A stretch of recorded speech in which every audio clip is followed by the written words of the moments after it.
আমরা প্রত্যেকেই জানি কুল কায়নাতের স্রষ্টা হলো একজন। কে? আল্লাহু খালিকু কুল্লি শাই। উনি সব কিছুর স্রষ্টা।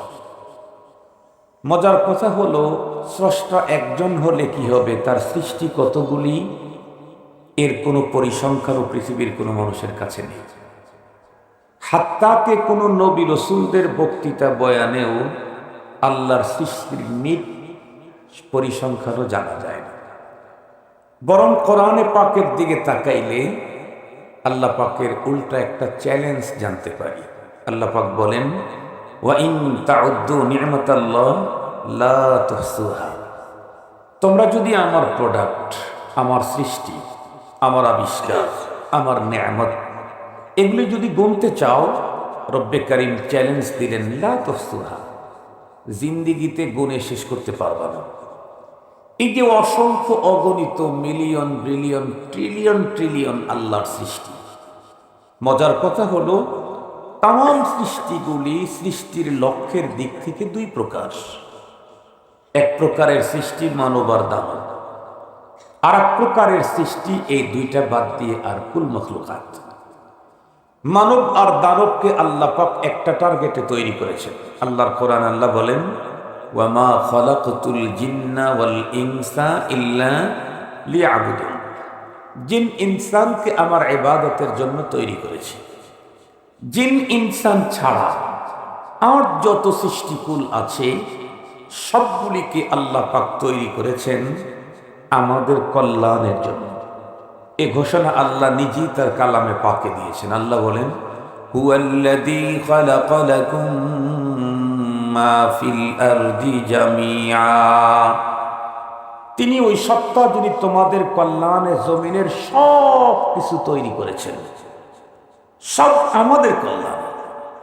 নবী করিম সাল্লাল্লাহু আলাইহি ওয়াসাল্লাম এই দুইটা কথা একসঙ্গে বর্ণনা করেছেন। নবীজি বলেন, আদ-দুনিয়া খুলিকাত লাকুম, আদ-দুনিয়া খুলিকাত লাকুম। এই দুনিয়া তোমাদের সৌজন্যে তৈরি হয়েছে। ওয়া আনতুম খুলিকতুম লিল আখিরাহ, আর তোমাদেরকে রিজার্ভ করে রাখা হয়েছে আখিরাতের জন্য। তাহলে কুল কায়নাতের যা দেখি আর না দেখি সবগুলি তৈরি মানুষের জন্য। এখান থেকেই বোঝা যায় মানুষের মর্যাদা, মানুষের দাম আল্লাহ পাকের কাছে কত বেশি।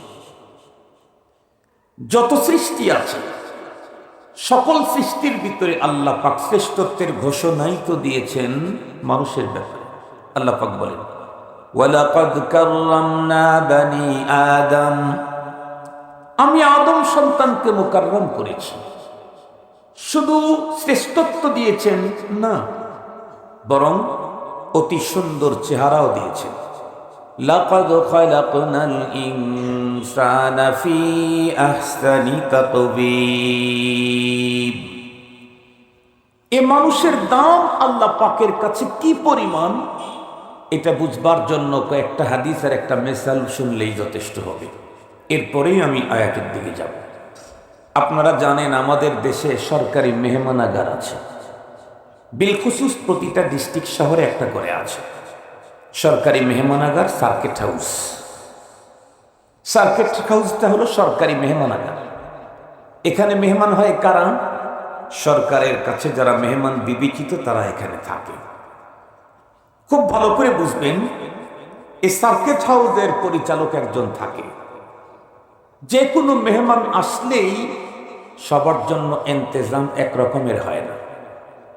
নর্মাল মেহমান যদি হয় তো পরিচালক বলে, এই বেডশিট টেডশিটগুলো একটু ঝেড়ে টেড়ে পরিষ্কার করে রেখে দিয়ে মেহমান আসতেছে, খালাস।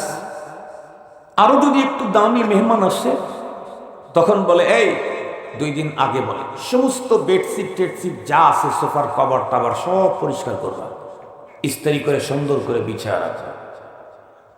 এর চাইতে যদি একটু দামি মেহমান হয় তাহলে 5-7 দিন 10 দিন আগে বলে, এই পুরা এরিয়া সাফাই করো, পরিষ্কার পরিচ্ছন্নতার কাজ করো, কোথাও যেন কোনো জায়গাতে যেন কোনো মাকড়সা টাকড়সা না থাকে, একদম টোটালি।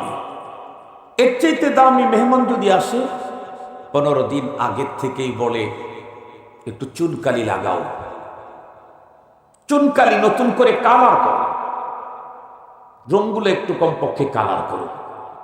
মেহমান যদি এত বড় হয়, যার চাইতে বড় মেহমান এদেশে নাই, প্রাইম মিনিস্টার, অন্তর্বর্তীকালীন সরকারের প্রধান, সে যদি কোনো সার্কিট হাউসের মেহমান হতে চায় তাহলে কমপক্ষে তার জন্য 15 দিন 1 মাস আগের থেকে প্রিপারেশন চলে।